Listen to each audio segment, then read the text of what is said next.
What's up, everybody? The Mad Max Saga is back on the big screen with Furiosa from director George Miller, and we gotta talk about it. There will be spoilers for the movie here in my review, so you've been warned. Now let's hit Fury Road.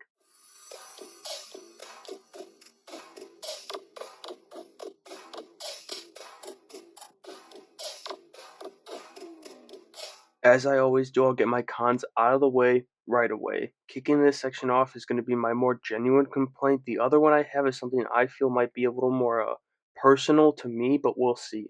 Anyway, the first thing here is that if it drags a bit in part two, which is the second and final Young Furiosa part. Now, Alila Brown was absolutely amazing as young Furiosa. That wasn't the problem at all. The story around Anya's older version just caught my interest more, and I wish we spent more time with that part of the story. Then, the thing I didn't really like that I think most people might was the score. Tom Holkenberg's work wasn't horrible. It was definitely serviceable, but I don't think it comes close to what he did in Fury Road, and I like quite a bit of his work outside of this franchise too, so it was a bummer to be let down by this part. But that's all I've got to complain about, so let's move on to my pros section for the movie. The first thing I have to mention here is absolutely the cast, and I already mentioned the member who impressed me the most, Alila Brown, who is the younger version of Furiosa, as I said, and was absolutely incredible. Then Anya Taylor-Joy was also incredible, as the older Furiosa, and Chris Hemsworth was great across from her as the villain, and that final scene between the two of them with that the make it epic line in context was so damn cool. I think the thing that impressed me the most after that was the costumes and the makeup. Those departments did a phenomenal job, and I should have expected no less with how great all of that was in Fury Road 2, but it might have been better here if I'm being honest. Like, Chris Hemsworth's different looks were great, and my favorite scene might be when Furiosa got her arm crushed in between the cars because that looked so damn cool.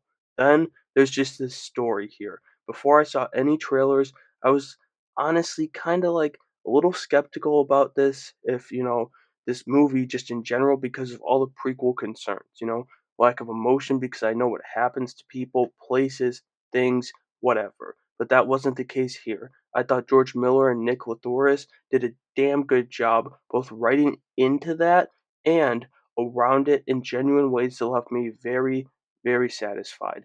I also just love the way the story was laid out. For whatever reason, that quick little cut to the black screen with the part one or part three, whatever part it's going into, was such a refreshing little minute to catch your breath and then jump right back into this thing ready to roll. It worked so great for me. Finally, I thought the end was absolutely amazing. The first part with Furiosa defeating Dementis and then skipping just a bit in time, I think, as she sneaks the girls out to her truck or rig, whatever the hell the beast that she drives is called, leading us right into Mad Max Fury Road. And so that'll do it for my review of Furiosa. I really like this one, even though it wasn't quite as good as Fury Road, but this franchise is just so awesome as Furiosa lands at an 8 out of 10 for me personally. I think George Miller is actually 5 for 5, like genuinely, when it comes to Mad Max movies, and I can't wait for the next one. But let me know what you thought about Furiosa down in the comments below, and make sure you have a great day.